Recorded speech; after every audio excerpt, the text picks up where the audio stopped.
Hey there, beautiful souls, and welcome to another episode of Empowered You, the podcast where we talk all things healing, growth, and turning pain into power. I'm your host, Jill Ripley, and today's episode is a little detour from my usual content.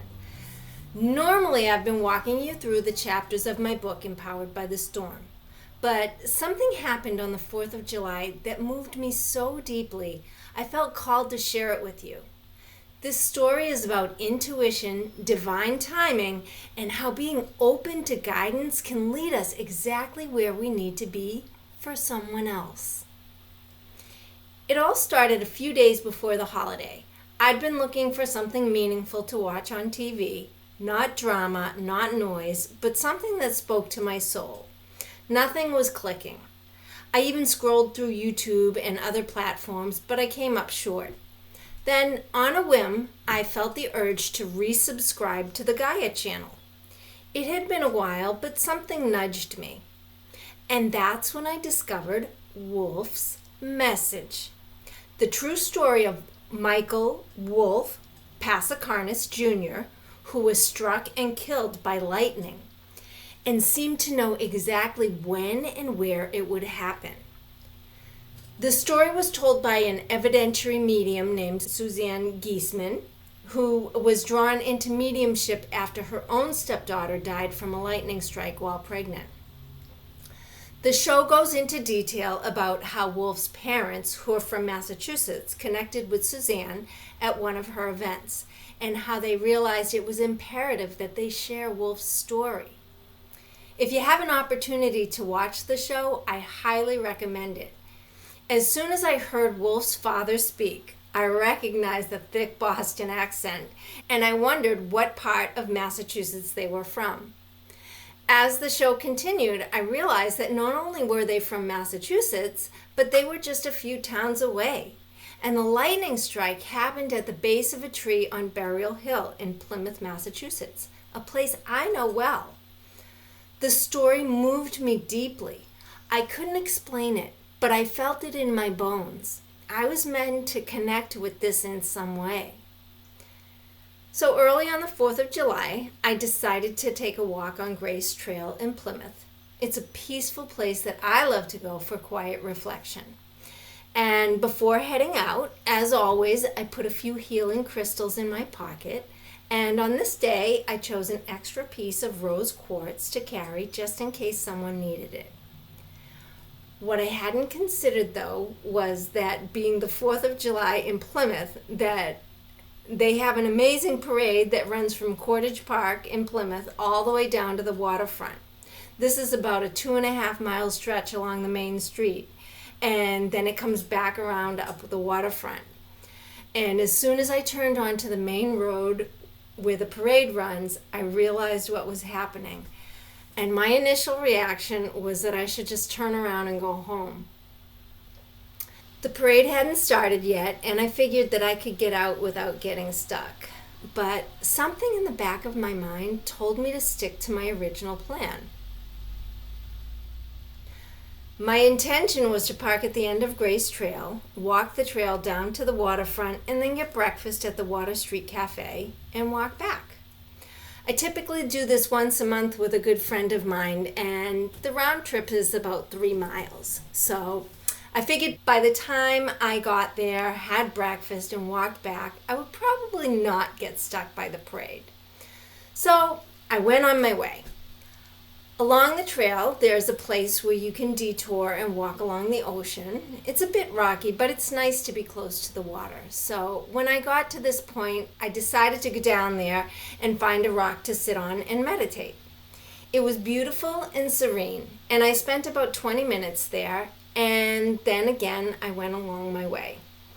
But what I also then came to realize was that not only was the waterfront full of people lining up to watch the parade, but they also had a 5K marathon that morning, and the place was full of runners.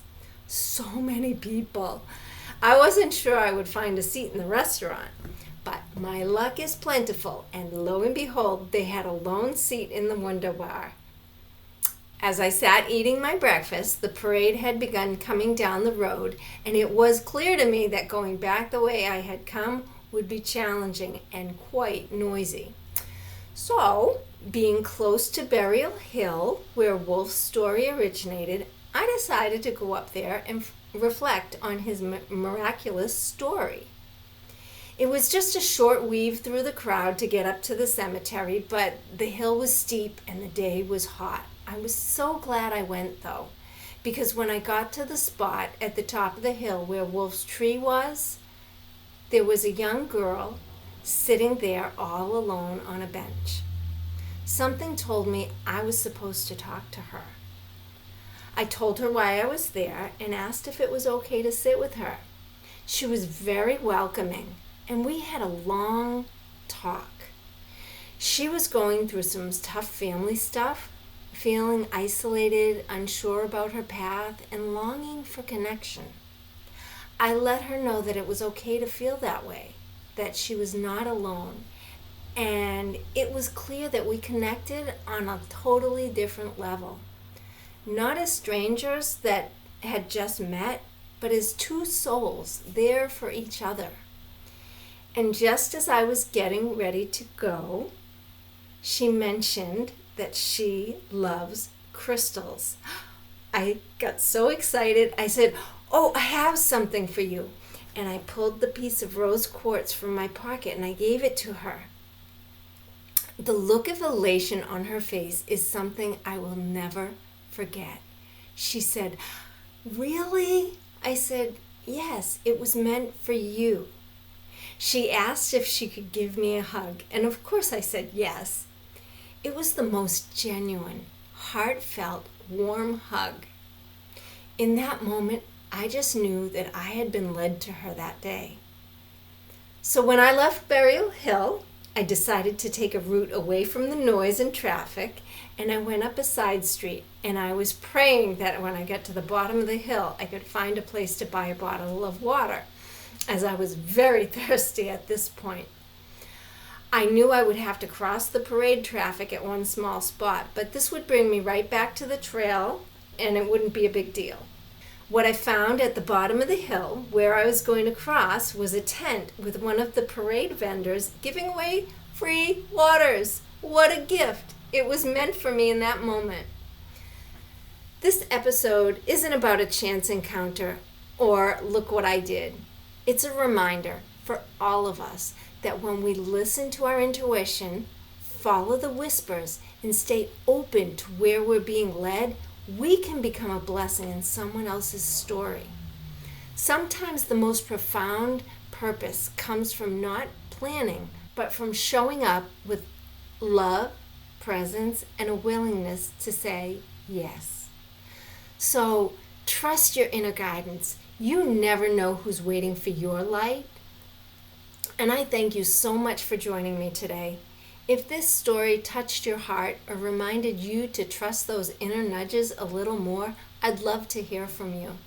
And as always, if you found this episode helpful or inspiring, please consider sharing it with someone who might need a little light today. And don't forget to subscribe so you never miss an opportunity to grow and heal and rise. Until next time, stay open, stay loving, stay grounded, and stay empowered.